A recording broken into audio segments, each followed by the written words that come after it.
que ustedes trabajen y que yo deje ya de hablar, porque me voy a quedar sin voz. Porque yo creo que nadie va a cambiar su práctica si no la quieren cambiar. Léanse este texto mientras tomo una poquita.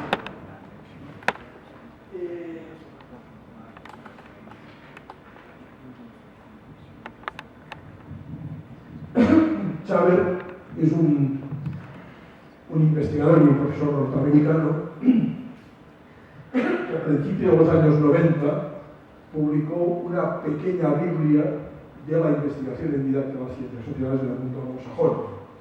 Un volumen de como 2 o 3 mil páginas, donde había un retrato de todo lo investigado en institutos. Una parte fue traducida en Argentina en un texto titulado La formación docente del pasado de historia. Chávez nos dice: la atención que los docentes presten a sus propios marcos de referencia, es decir, a sus teorías, que incluyen las convicciones acerca de los contenidos conceptuales y acerca de cómo aprenden los chicos, es crucial si se considera la enseñanza como algo más que el simple traspaso de tendencias, prejuicios y contenidos obsoletos a alumnos desinteresados. Esta es la razón por la que yo quiero que no me escuchen a mí, sino que se escuchen a ustedes mismos.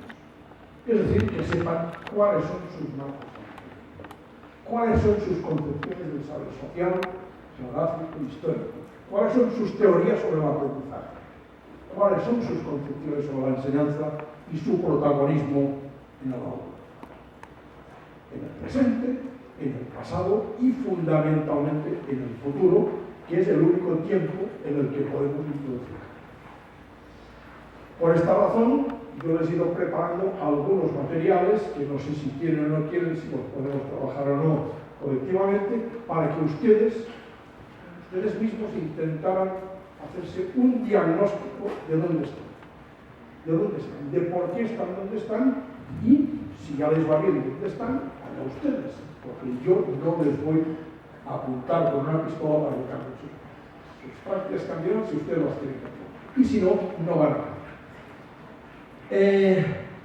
Miren, para intentar comprender la racionalidad de mis ideas y de mis concepciones como profesor, nos hemos de ubicar fundamentalmente en 2 espacios: el espacio de la formación y el espacio de la práctica. El espacio de la formación estaría representado en este triángulo didáctico en el que ustedes han sido, seguramente algunos aún lo son, estudiantes universitarios. Y en su formación como estudiantes universitarios, ustedes están arriba, estudiantes de ciencias sociales, han tenido unos profesores y unos profesores universitarios que les han enseñado cosas y evidentemente han tenido unos programas de estudio y una cierta relación entre la teoría y la práctica. Todo este conjunto ha respondido a unas finalidades determinadas, probablemente las que se exigen para ser profesor de ciencias sociales o para ser investigador, y les ha ido, digamos, dando los cimientos y los conocimientos, las teorías de aquello que tiene relación con los contenidos que han enseñado. ¿Sí? Aquí podríamos entrar en muchas elucubraciones. ¿Quiénes son estos estudiantes de ciencias? Hay poca investigación sobre el por qué hay estudiantes que eligen ser profesores y ser profesores de ciencias sociales. Pero también hay poca investigación sobre quiénes son estos profesores y profesores universitarias y quién les ha acreditado para ser profesores y profesores universitarios que forman a futuros docentes. Y no hay, pero tampoco no muchas, sobre programas de estudio y fundamentalmente sobre relación teórica. Sobre relación teoría-práctica y formación de docentes, hay una idea muy antigua que pulula por todas las universidades que consiste: ustedes fórmense en la universidad y luego vayan a la práctica. Si la práctica no coincide con lo que ustedes han aprendido, es una mala práctica. Porque en la universidad hay la buena teoría. También es cierto que desde el profesorado se dice justo lo contrario. Cuando uno llega a un centro educativo, lo primero que dicen los maestros es: olvídate de lo que te ha enseñado la universidad, aquí no te va a servir. Aquí te va a servir lo que tú vas a hacer. Bueno, esto es importante tenerlo en cuenta porque buena parte de nuestras concepciones parten de él. Este sería uno de los elementos claves para entender nuestra racionalidad. Ahí nos han enseñado qué es el saber social, qué es la historia, qué es la geografía, qué es la política, qué es la sociología, qué es la antropología. Y ahí hemos construido ciertos conocimientos sobre qué hemos de enseñar en estas disciplinas y por qué. El otro elemento es justo la práctica, la enseñanza de dónde están ustedes cuando ya están trabajando o cuando vayan a trabajar.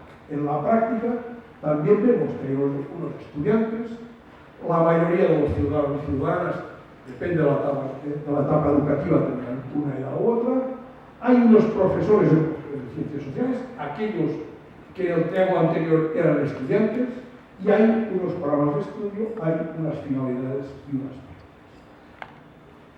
¿Qué está ocurriendo? ¿Qué ha ocurrido y qué está ocurriendo aún muy a menudo? Que son dos mundos que no se cruzan. Son dos mundos que no se miran a la cara. Son dos mundos que se dan la espalda. Y por tanto, bueno, si el docente universitario sigue diciendo a sus alumnos que la verdad y la sapiencia está en la universidad, y si en la escuela encuentra cosas que no se corresponden, es que aquello no va bien, y al revés, si aquel estudiante que yo tuve cuando es un práctico dice que lo que ya aprendí en la universidad no sirve, no vamos. Tal vez el problema es conseguir cómo se dé una cara. Mi alternativa, evidentemente uno intenta llevar al agua a su molino, consiste en intentar que se den una cara estas dos situaciones a través de lo que es la formación profesional, es decir, a través de lo que es aquellas disciplinas que preparan para ser profesor. Y esas disciplinas son la didáctica, la psicología, la sociología, etcétera, etcétera, que yo entiendo que forman parte del conocimiento didáctico del profesor, que yo entiendo que son una especie de ingredientes del cóctel que necesita fabricar cada profesor o profesora, o del plato que está cocinando cada profesor o profesora en su cocina particular para conseguir aprendizajes. Y en este elemento, en esta posición intermedia, en este cóctel o en este plato que uno cocina, hay elementos que proceden de la teoría y elementos que proceden de la práctica, que interactúan y construyen un conocimiento nuevo, que es aquel conocimiento que cada profesor sabe que mejor puede satisfacer el gusto de sus alumnos, sea ante un cóctel o sea ante un buen plato cocinado. Es decir, ante aquella programación que cada uno hace en correspondencia con el alumnado que tiene cada día frente a sí. Bien, esto es claro. Si uno quiere pensar en qué conocimientos profesionales ha construido, ha de jugar con estos dos elementos. Por un lado, qué elementos de la teoría de la formación universitaria están presentes en mi pensamiento profesional, y por otro lado, qué elementos de mi práctica como alumno siguen funcionando en mi cerebro y me siguen dando elementos. Y todo esto, de alguna manera, mezclarlo en esta especie de coctelera que es la didáctica de la disciplina, en la cual han de intervenir ingredientes de ambos lados en la proporción adecuada. Si yo enseño historia, ciencias sociales en los primeros cursos de enseñanza primaria, seguramente la parte de teoría será menor que si yo enseño a alumnos de 16, 17 o 18. En cambio, en esta etapa, en la etapa pequeñita, seguramente tendré que tener más en cuenta experiencias prácticas o simplemente teorías psicopedagógicas que me permitirán ajustar mejor el tipo de conocimiento que puede llegar a aprender un muchacho de 10 o de 12 años.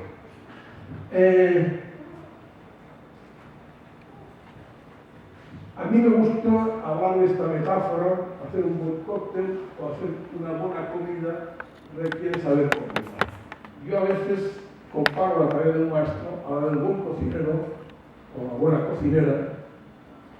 Casi me gusta más la abuela, aquella abuela que sabía cocinar y que sabía lo que te gustaba y cuando ibas a comer te hacía el plato preferido, porque tenía estudios formados en la práctica, procedentes de la práctica, pero también tenía una cierta teoría, que sabía qué es lo que tenía que cocinar a su nieto, a su nieta, cuando iba a comer, muy de vez en cuando, pero cuando iba a comer. O bien el coctelero que sabe combinar adecuadamente las distintas cantidades de licor para hacer un sabor distinto. Esto, de alguna manera, combina en estos triángulos didácticos que a partir de Chevreul nos hacen comprender que enseñar es adecuar un conocimiento a unos muchachos y unas muchachas de un contexto social determinado y también de una edad determinada, sin caer en el esquematismo piagetiano de que a los 12 años solo pueden hacer operaciones concretas y a los 16 operaciones abstractas, porque esto no es así, y relacionarlo con el contexto de vida en el que los muchachos podrán ver la fiabilidad de los conocimientos escolares aprendidos. En esta situación, yo entiendo que cualquier profesor debería entender cuál es su papel en relación a su formación profesional. En una cara de la moneda, las ciencias sociales; en la cara, en la cruz, la enseñanza; y el lomo, la vida. Con lo cual, si se fijan, voy tirando a la base de mi molino. Yo creo que la didáctica en todo esto es fundamental. ¿Por qué? Porque es tal vez aquella disciplina más profesionalizadora al estar a caballo del saber disciplinar y al estar a caballo de la práctica. Probablemente algún psicólogo o algún pedagogo me lo discutiría. Podríamos discutirlo, pero cuando uno enseña contenidos específicos, uno ha de dominar los contenidos que enseña. Nadie puede enseñar matemáticas si no sabe matemáticas, y nadie puede enseñar historia si no sabe historia. Sin embargo, uno puede saber mucha matemática o mucha historia y no enseñar ni matemática ni historia, porque hacen falta otras cosas que ya no vienen tanto de esa disciplina, sino que vienen fundamentalmente de la práctica y de la didáctica. ¿Les queda claro este discurso? ¿Están de acuerdo con él? ¿Quieren discutir alguna cosa de la que he ido diciendo? Porque yo creo que casi es mejor hacer un poco de debate de vez en cuando, más que hacer un trabajo de lo que yo tenía previsto hacer. En todo caso, ya voy una neurona aquí que está intentando ver cómo puedo resolver. Sí. Doctor Joan, buenas noches. Primero que todo, pues felicitarlo por el esfuerzo tan grande que usted ha hecho en el día de hoy, todo el trabajo y los conocimientos que nos está aportando. Hay algo que me llama la atención y es el asunto de la pregunta. Usted ubica entre el ejercicio de la enseñanza de las ciencias sociales y la práctica didáctica e investigativa de las ciencias sociales. Hay como una cuerda tendida allí que alude a la pregunta. ¿Hay algo de Giroir en ese postulado suyo de la pedagogía crítica? ¿O es un asunto más de la práctica como tal, la práctica en contexto, o de una decisión ideológica? Hay una decisión ideológica, por supuesto. Yo no tengo previsto hablar de la teoría crítica, pero sí hay una concepción de una praxeología, que es el resultado de intentar ubicarte en una práctica a través de unas ideas, y que estas ideas surjan de la propia práctica. Yo, por ejemplo, cuando entendí que era la didáctica, lo primero que hice fue renunciar a considerar la didáctica como una metodología, que es a lo que se había reducido la didáctica durante muchos años. en la formación de maestros durante muchos años, había la matemática y su didáctica, la historia y su didáctica. Es decir, se entendía que la didáctica era una aplicación metodológica. Yo entiendo que no es esto.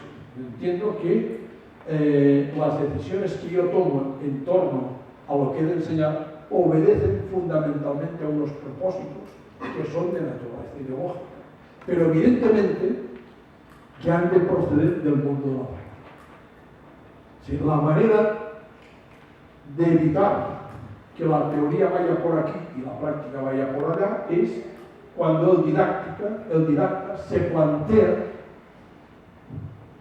cómo me he de acercar a la práctica, qué espero de la práctica y cómo lo que yo teorice de la práctica ha de volver a la práctica. Y hay un feedback continuo teoría-práctica.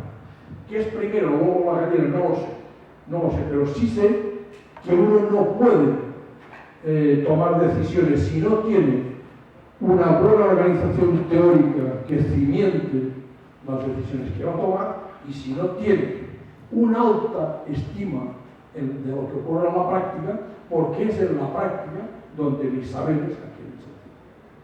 Y mis saberes se transforman en otros saberes, o generan otros saberes, o generan otras preguntas, o otras inquietudes, etc. Esto, cuando yo empecé a trabajar en didáctica de las ciencias sociales, hacíamos algo que nos fue muy bien, pero que duró relativamente poco, lo pudimos mantener durante 10 años, que era lo siguiente: el profesor de didáctica de las ciencias sociales trabajaba 3 horas semanales en la universidad, con un grupo de alumnos, y 3 horas semanales en un colegio, en una escuela, en la que iban sus alumnos universitarios, además de los alumnos del curso correspondiente. Entonces, yo no podía tener un discurso en la universidad y una práctica que no fuera coherente con el discurso. Evidentemente yo tenía que perfilar muy mucho el discurso que orientaba mis prácticas, porque si yo quería que mis estudiantes, mis futuros docentes, aprendieran de la práctica, lo que no podía suceder es que cada clase fuera una contradicción entre lo que yo les decía a la universidad y lo que ellos observaban en las clases cuando yo enseñaba historia, geografía, etc. Entonces, esto obliga a perfilar muy bien cuáles son tus referentes clínicos. Pero yo también le diría que en mi experiencia, sobre todo en formación de maestros y sobre todo en formación continua de maestros de ejercicio, yo no puedo ir con la teoría como bandera. Porque cuando uno va con la teoría como bandera es cuando se produce esto que yo les decía antes. Esto es la universidad, aquí las cosas son de otra manera. Sí, no sé si me permite una... Profe, no sé si el auditorio pues, me permite una contrapregunta.